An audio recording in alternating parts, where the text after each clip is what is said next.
our fortunes have changed from the previous conferences. We were starting badly, pero ngayon, kahit natalo kami sa San Miguel, okay pa rin naman sa amin. We think it's really a loss where you can learn a lot from. So, kaya namin tanggapin yung mga ganun. Dito naman sa laro na to, we know Phoenix is not playing up to their potential. They're struggling. I think their import got in a little late. Siguro kung mas maaga lang nakarating yung import nila, baka chance pa sila. Mas malaking chance sila makapasok. But we really had a hard time containing the import in the first half, most especially. Ano talaga, prolific scorer talaga. So, we just try to work hard on making these shots difficult, just trying to make him less efficient. But we know he's going to score anyway. So, sinubukan namin contain yung mga locals nila. Feel na at some point he's gonna get tired, at some point maybe his percentages are gonna go down. Yun nga, happened in the fourth quarter. Maybe siguro napagod na rin siya. Also, we kept the pace going. It's our natural pace, actually. All of the guys, they come off the bench. As soon as they're inside the court, they only go at one speed. So, tingin namin, nakakasabay yung Phoenix sa amin ng 3 quarters, pero ng 4th quarter na ano na namin yung speed, yung pace ng game na control na namin. So, I think that's a big part of it. Thank you, Coach. Gian, you came off the bench today. You also had to work. At times, yung import ng Phoenix.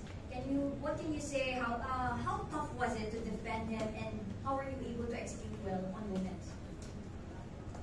Well, nag-start siguro yan po sa mentality namin as a team kasi sabi nga ni Coach Cheng, kahit naman sino po ipasok sa amin, willing to do the job and ready naman po mag-step up. So, nagkataon, isa lang po ako dun sa mga yon na bumantay sa import niyan para nagpalit-palitan naman po kami. Kami na Jonard and sina Kaylen, lahat. So, I think overall, combine lang po yung mga efforts namin overall, and napagod na lang din sila sa dulo, kaya siguro mas ako lang po yung natapat, mas dadalian na lang yung buhay ko kasi pagod na po sila dahil pinagod na nila lahat. So, ayan lang po. Gian, napansin lang namin, hindi kayo nagkakamayan ni Richie. May ano ba yung kwento dun sa inyo? Grabe nga po, hindi po. Magkaibigan po kami ni Richie. Ang ayaw ko lang po is masisigawan ako ni Coach Cheng. Kasi pag kinamayan ko po si Richie, masisigawan po ako. Pero off the court naman po, nagkakamayan naman po kami. Kasi pag kinamayan ko po si Richie, hindi naman po si Richie. Away mo na basta may laro. Hindi naman po si Richie. Okay. Hindi naman po si Richie yung mapagalitan. Ako. Pero magkaibigan po kami ni Richie.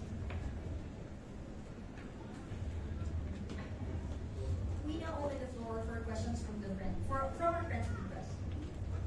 Coach, yung too small mo kanina. Perkins.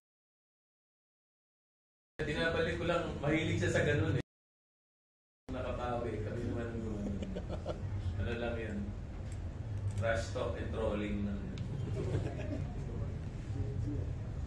Coach, may konti kayong adversity with San Miguel and even yung sa Phoenix. Ano masabi mo na eventually na-overcome nyo in-game yung adversity? I look at it as a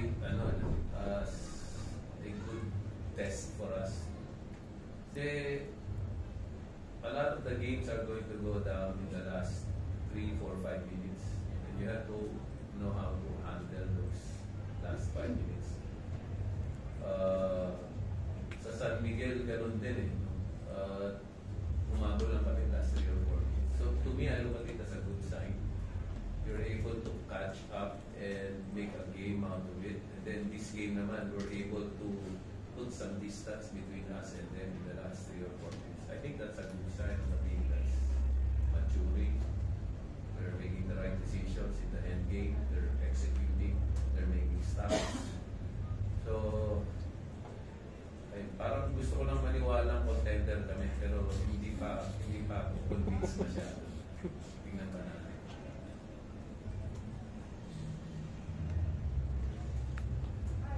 Kung sabi mo nga ayaw kong maniwala na contender eh. But you play Ginebra on Friday. You think pag naka-isout kayo si Ginebra, maniniwala ka na? O... Medyo maniniwala na ako pagka nagalawahan namin yung Nebra. Pero sa ngayon, hindi pa ako masyadong kumbinsido. Ano ikaw din na yun? Maganda rin yung panalo nila sa tablon nun. How will that help dun sa game sa Friday? I'm sure they'll be much more prepared. Kasi first game nila yun eh. Nung kalaban kami, they came out of the off-season. I know they were busy, Coach Tincon was busy with Gilas, all the other players, a lot of them were recuperating from injuries. So the Ginebra we played in Candon is not the real Ginebra. So, ito nga, gumaganda na yung laro nila.